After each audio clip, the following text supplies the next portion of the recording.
আহ, আমাদের যে স্বর্ণ কিনি আমরা, আমি দুই স্যারকে বিশেষভাবে একটা অনুরোধ এবং উপদেশ চাইবো। সেটা হলো, অনেক সময় এখানে আমাদের আত্মীয় পরিচয়, নিজের পরিচিত আত্মীয় এসে স্বর্ণ বিক্রি করে যায়, আমরা কিনে রাখি। সেটা পুরানো অলংকার বেশিরভাগ সময় ঘটে থাকে। দুই তিনটা ঘটনা আমি প্রত্যক্ষদর্শী, সেটা আমি ফেস করেছি আমার এই 8 বছরের এই ব্যবসায়িক জীবনে এখানে। সো সেটা কি হয়, যে আমার এক পরিচিত আত্মীয়, সে আসলো গোড়াডাঙ্গা থেকে, আমার কাছে 5 ভরি পুরান স্বর্ণ বিক্রি করলো। সে আমার আত্মীয় বিদায় আমি সে স্বর্ণটা ওইরকম ভাবে জাস্টিফাই করলাম না, কিবা আমি এরকম তথ্য নিলাম না যে স্বর্ণটা কোথায় গেছে, কোথা থেকে গেছে। আমার আত্মীয়, আমি জানি তার বিষয় যে সে ভালো লোক, সেক্ষেত্রে আমি গোল্ডটা কিনে রাখলাম। 4 দিন পরে আমি মেসেজ পাইলাম, কিবা আমি সাডেনলি জানতে পারলাম যে ওই স্বর্ণটা ডাকাতি হওয়া স্বর্ণ।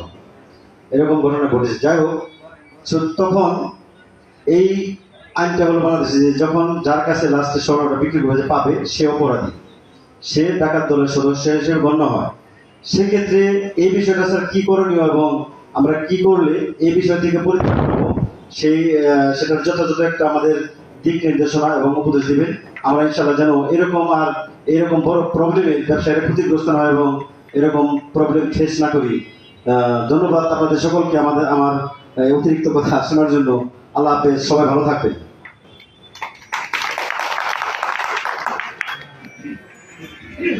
একটা কথা এখানে আসলো যে আত্মীয় পরিচয়ে স্বর্ণ বিক্রি করলাম, আমি জানি যে সে আমার আত্মীয়, তার কাছে স্বর্ণ থাকতেই পারে, কিন্তু সর্বশেষে যদি এরকম হয় যে সেই স্বর্ণ কেনার পরে দেখা গেলো যে এটা কোনো একটা ক্রাইমের সাথে রিলেটেড, মানে কোনো একটা অপরাধ করে সে স্বর্ণটা সংগ্রহ করেছে এবং বিক্রি করেছে। এখন দেখেন, এটা থেকে পরিত্রাণের ভালো একটা বুদ্ধি হলো যে অবশ্যই আপনি যখন কিনবেন, চালান বা রিসিপ্ট দিবেন, তার কাছ থেকে যখন কিনবেন তার স্বর্ণের উৎসটা কি সেটাও কিন্তু বুঝে নেওয়া যায়। কিভাবে বুঝে নেওয়া যায়? আপনি যখন কিন্তু স্বর্ণ বিক্রি করেন তখন কিন্তু অবশ্যই একটা রিসিপ্ট দেন যে এই এত ভরি স্বর্ণ, এত এত টাকা।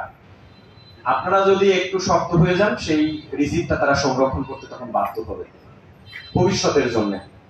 আবার যখন বিক্রির জন্য করবে, তখন কিন্তু ওই রিসিপ্টটা, যেমন তার দলিল সংরক্ষণ করে না, জমি মূল্যবান, দলিল সংরক্ষণ করে, ঠিকই স্বর্ণ মূল্যবান, স্বর্ণের ওই রিসিপ্টটাও সংরক্ষণ করবে। আপনাদের এই স্বর্ণের রিসিপ্টটা অবশ্যই দলিলের মতো করেই সংরক্ষণ করবে।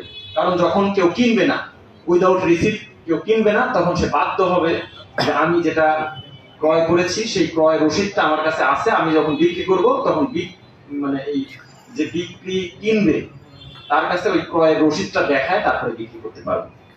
তাই দুইটা যদি এস্টাবলিশ হয়ে যায়, মানে একবার প্রতিষ্ঠিত হয়ে যায় যে আপনি যখন কিনবেন তখন রসিদ নেবেন, আপনি যখন বিক্রি করবেন তখন ওই রসিদ শো করবেন, তাইলে কিন্তু এই ধরনের আইনি ঝামেলায় জড়াইতে হয় না। আমরাও এরকম অনেক সময় পাই যে একেবারে সাদা মনে সরল বিশ্বাসে এরকম স্বর্ণ কিনে ফেলেছে, জানে না, কিচ্ছু জানে না, এরকম অনেক সময়ই হয়। কারণ আমাদের দেশের ক্রাইম প্যাটার্ন গুলা অনেক সময় কিছুই বুঝে ওঠা যায় না, কিন্তু কিছু করার থাকে না, আইনের কিছু বাধ্যবাধকতা থাকে। পজেশন, আমরা বলি যে দখলে কার আছে, সর্বশেষ সেও কিন্তু এই অপরাধের সাথে সম্পৃক্ত হয়ে যায়। কারণ চোরাই মাল কেনা, বিক্রি করা, এগুলাও অপরাধ। তো যাই হোক, আমি শুধুমাত্র এই অ্যান্সারটুকু দেওয়ার জন্য আপনাদের মাইক তুলে দিলাম। আমি আর কিছু বলতে চাচ্ছি না। সবাইকে আবারও ধন্যবাদ জানাচ্ছি। সবাই ভালো থাকবেন।